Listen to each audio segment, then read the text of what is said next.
Huyu hapa dada anaitwa Star, ni gym master. Hapo yupo gym na train watu wake. Upande wa pili ni mjini ofisini. Huyu jamaa anaitwa Shola, ni mgombea useneta katika jimbo hilo. Na huyu hapa ni chawa wake, msaidizi wake ambaye anaitwa Amir. Na hapo anawaambia kwamba wamefanikiwa kupata majimbo matatu, lakini changamoto bado ipo kwenye jimbo la Kanyoli. Kisha Shola anamwambia kwamba inabidi washughulikie kulipata hilo jimbo la Kanyoli. Huyu hapa tajiri anaitwa Senator Ambrose, na amekuja kuonana na Shola. Na huyu hapa ni binti yake ambaye anaitwa Veronica. Na huyu mzee ni mwanasiasa mkubwa hapo Lagos na anakubalika na watu wengi. Hivyo anahitaji kumsaidia mwamba katika uchaguzi ili aweze kushinda, ila kwa sharti moja tu, kuwakubali kumwoa binti yake baada ya kushinda. Mshikaji akiwa ana jinsi inabidi akubali tu, na akasema mwisho wa mwezi inabidi amvishe pete binti yake. Na mwisho mzee akamalizia kwa kusema, unajua si matajiri, tunatakiwa kuwa pamoja, kwa maana ukinikuna mgongo wangu nitakukuna wako. Sasa bana, baada ya Senator Ambrose kuondoka, Amiri anamuuliza Shola, mbona mtoto mzuri, ana sura nzuri, anavutia, na nyashi ya kitajiri, alafu namkataa?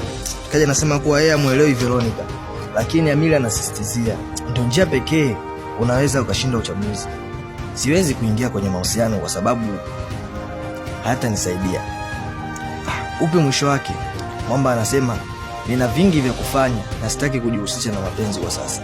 Nahitaji kuwaza vipi nitashinda huu uchaguzi. Upande wa pili ni nyumbani kwa Star. Wapo na washikaji zake wanamkubali kinoma yani. Hapa anarudi anawebea zawadi hivyo, wana vurugu na fujo tu. Wanakaa chini na kuanza kula vyombo. Leo asubuhi mshikaji anaenda zake gym, huku Star anaendelea kutrain watu wake. Habari. Akumjibu na kuendelea kuhesabu 3, 2, 1. Alipomaliza anamwambia kuwa wana shida na trainer. Akamwambia, hivi hujamwona mtu yoyote mweusi ana ndevu na dread kubwa? Wakasema kwa hawajamuona. Okay, na watania, mimi ni Star na ndiye manager. Ni Amiri, nafurahi kukuona. Ila mshikaji akawa kama amini huyu msichana kama anaweza kuwa trainer wake. Kwa hiyo ilibidi tu akubali.